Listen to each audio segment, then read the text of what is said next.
గత జీవితాన్ని బట్టి మన చుట్టూ ఉన్న వారికి మనం ఎప్పుడు భయపడుతూ ఉండొచ్చు, కానీ మనుషుల గురించి ఒక అద్భుతమైన మాట యోబు గారు మాట పలికారు. Humans are cause of suffering but not the cause of comfort. మనుషులు బాధకు కర్తలు కానీ ఆదరణకు కర్తలు కాదంట. బాధకే కర్తలంట, ఆదరణకు కర్తలు కాదు. మన యేసే మాత్రం దేనికి కర్త అంటే సమాధానానికి కర్త, ఆదరణకు కర్త. ఇలా ఎన్నో పేర్లు మన యేసేకు ఉన్నాయి. కాబట్టి ఈ రోజున మన యొక్క గత జీవితాన్ని బట్టి మనం నీరుసెళ్ళిపోయి నన్ను నీతిమంతులుగా ఎవరు తీరుస్తారు అని కృంగిపోతున్నామేమో, కానీ మన యేసయ్య మన కోసం ఇంకా సజీవంగా బ్రతికే ఉన్నారు. మన దిక్కులు లేకపోవచ్చు, మనకు పెద్ద దిక్కులు లేకపోవచ్చు, కానీ మనకు పెద్ద దిక్కుగా ఉంది ఎవరు?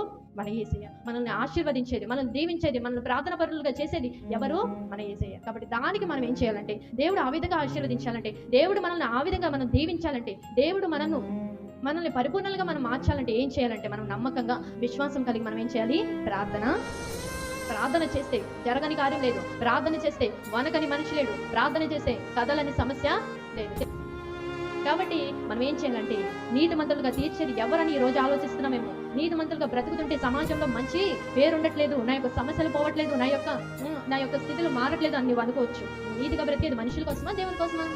దేవుని కోసం మనం బ్రతుకుతున్నాం. అది కానీ విడిచిపెడితే మనం ఎక్కడికి వెళ్ళిపోతాం? నరకానికి మనం వెళ్ళిపోతాం. కాబట్టి దేవుడు మనం నీతిమంతులుగా తీరుస్తాడు, దేవుడు మన పాపంలో కడుగుతాడు. కాబట్టి ఆయన కోసం మనం నమ్మకంగా బ్రతుకుతాం, ఆయన కోసం మనం జీవితాంతం సజీవులుగా మనం ఉంటాం.